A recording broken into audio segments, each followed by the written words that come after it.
Angibingelele bafethu ekuseni egameni likaJesu Kristu waseNazaretha. Siyambonga uNkulunkulu bafethu ukuthi usigcinile kwaba nathi waphinde wasinikeza olunye usuku lokuba siphinde siphile. Hayi bafethu, let us maximize the moment because uNkulunkulu usinikeze bafethu inhlanhla engandele umuntu yokuba siphinde siphile. Ngaphandle kokumosha isikhathi, let us get straight ezweni lenkosi lanamhlanje bafethu kwabase-Efesu chapter 3 verse number 20 laphana ku-ASV version lithi-ke, now unto him that is able to do exceedingly abundantly above all that we ask or think according to the power that work in us. Yena onamandla okwenza okungaphezulu kwalokho esicelayo nalokho esicabangayo ngokwamandla asebenza kithi.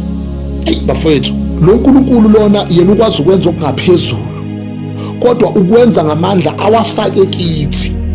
Ngamanye amazwi, the God that we are serving is trying to show us ukuthi the power that we go all over looking for, searching for, asking for is the power that is in us, is the power that is being installed in us. In other words, ufana nomuntu ophethe ifoni ayinkosi yami ecabanga ukuthi ayinazo izinto ezithile kanti awuyanga kuma settings. Laphana kuma settings kunezinto ezizofike zenze le phone yakho ibe yilento ofuna ukuthi ibe yiyo. Kodwa because you do not know and don't understand ukuthi you've got settings within you, kunama settings, kunendawo ekufanele uqiphize okuyizona ezizokunikeza lento wena oyifunayo. God is able to do more than what we can think. Listen, little upon message, what we can think in our wildest dreams. In other words, God is able to go beyond that.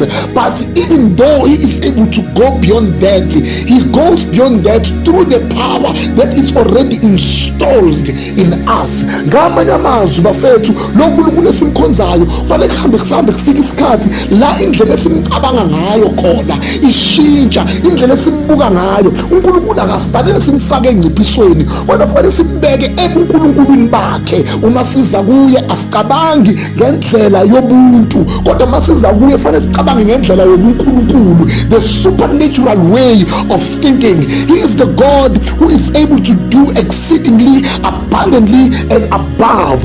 uNkulunkulu bazalwane ukwazi ukwenza izinto ezingaphezulu kwalezi esicabangayo. uNkulunkulu othi umuza kuye uthi uzofuna indlu athi no, I am here to give you a property, I am here to give you a land. Mawufika kuye uthi uzocela ipromotion athi no, I am here to create business for you, I am here to give you a company. Mawufika kuye uthi uNkulunkulu susa lezi zikweleti kimi athi uNkulunkulu no, I'm not here to remove debt but I am here to satisfy your bank balance. Mawuza kuye uthi hayi uNkulunkulu ngifuna nje ukuba rich athi no, I don't want to give you just riches but I want you to give you blessings so that you will be a blessing to others. uNkulunkulu njalo bafethu ekufanele masiza kuye sicabange ngendlela ehlukile, masiza kuye simbone uNkulunkulu okwazi ukwenza izinto ezinkulu ukuze mayesibuka sisemhlabeni athi naba abantu abangaziyo, naba abantu abazi ukuthi yini engikwazi ukuyenza. Akusho mina bafethu, kusho izwi likaNkulunkulu lithi he is able to do exceedingly, he is able to do abundantly,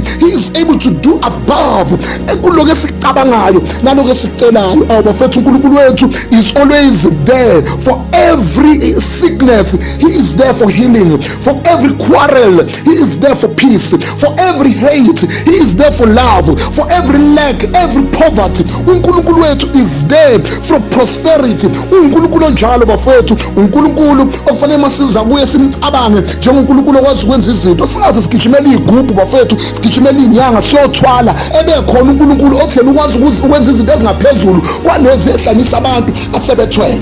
That is the God that we are serving bafethu. Siyambonga uNkulunkulu ukuthi siza kuye simqonda kahle manje ukuthi uNkulunkulu onjani. He is the God who will meet you according to his current riches, his current account, his current wealth. He is that God. Uma siza kuye bafethu, let us change our perspective and our way of thinking when we come to this God. May God bless you bafethu. We serve a big, supreme big God. We serve a wide God. The earth and the scientists cannot measure the kind of God we are serving.